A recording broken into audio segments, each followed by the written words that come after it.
Deaths of Kremers and Lisanne Froon. Kremers and Lisanne Froon were Dutch students who disappeared on April 2, 2014, while hiking the Alpinista Trail in Panama. After an extensive search, portions of their bodies were found in a few months later. Their cause of death could not be determined definitively, but Dutch authorities working with forensic and search rescue investigators initially thought it likely the student had accidentally fallen from a cliff after becoming lost.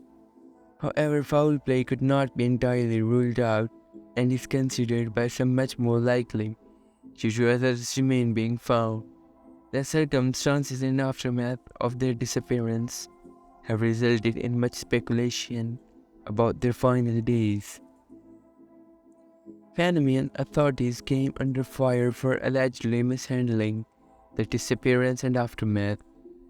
Further investigation into the case in 2017 raised questions about the initial investigation as well as a possible link to murders in the area. Although many theories have been presented as to what happened to Kremers and Froon, no official cause of death has been ruled. Kris Kremers was 21 years old and Lisanne Froon was 22 years old. Both grew up in Amersfoort, UK, in the Netherlands. Kremers was described as an open, creative and responsible individual, while Froon was described as aspiring, optimistic, intelligent and passionate volleyball player. Kremers had just completed her studies in cultural social education, specializing in art education at the University of Utrecht. Froon had graduated with a degree in applied psychology from Deventer.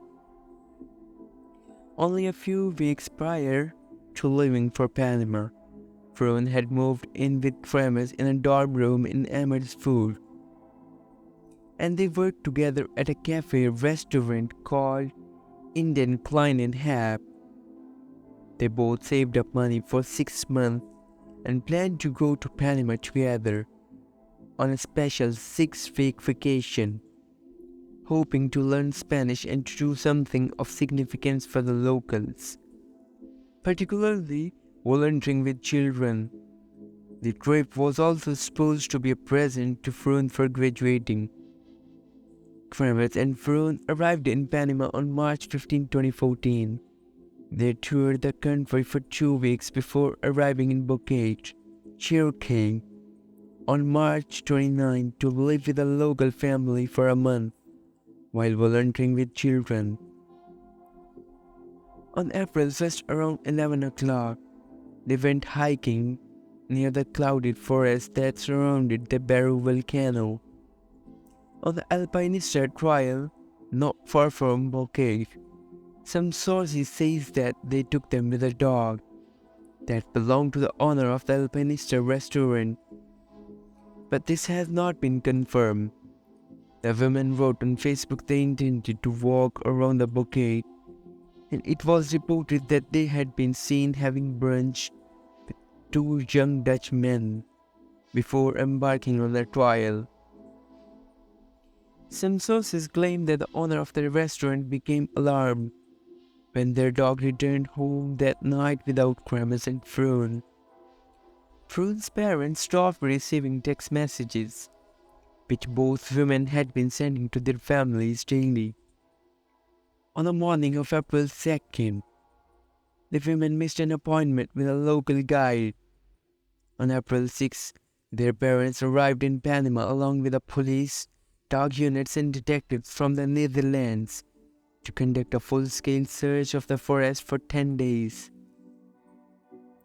The parents offered a $30,000 reward for any information leading to the whereabouts of Kremers and Froon.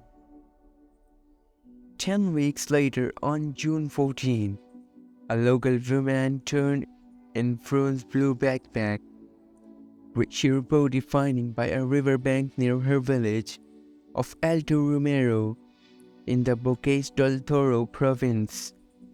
The backpack contained 2 pairs of sunglasses, $83 in cash, Froon's passport, a water bottle, Froon's camera, 2 bras, and the women's phone in good condition. The women's phone showed that around 6 hours after the beginning of their hike, someone dialed 112, international emergency number in the use in the Netherlands, and 911, the emergency number used in Panama. The first distress call attempt was made by Kremers iPhone 4 at 4:39 p.m. And shortly after that, another attempt was made from Froon Samsung Galaxy S3 at 4:51 p.m. But none of the calls got through due to lack of reception in the area. None of the subsequent call attempts ever managed to go through either. On April 4, Froon's phone battery became exhausted after 5, and the phone was never used again. Kremers' iPhone would not make any more calls either, but was intermittently turned on to search for reception. Between 5 and 11 April, the iPhone was turned on multiple times, but without entering the correct PIN code. Either no PIN or a wrong PIN code was entered. On April 11, the phone was turned on at 10:51 a.m. and was turned off for the last time at 11:56 a.m. The discovery of the backpack led to new searches along the Kremers River. Kremers' dynamite shots were found atop a rock on the opposite bank of the tributary, a few kilometers away from where Froon's backpack had been discovered. A rumor claimed that shots were found zipped and neatly folded, but the pictures of the shots published in 2021 disproved the information. 2 months later, closer to where the backpack was discovered, a pelvis and a boot with a foot inside were found.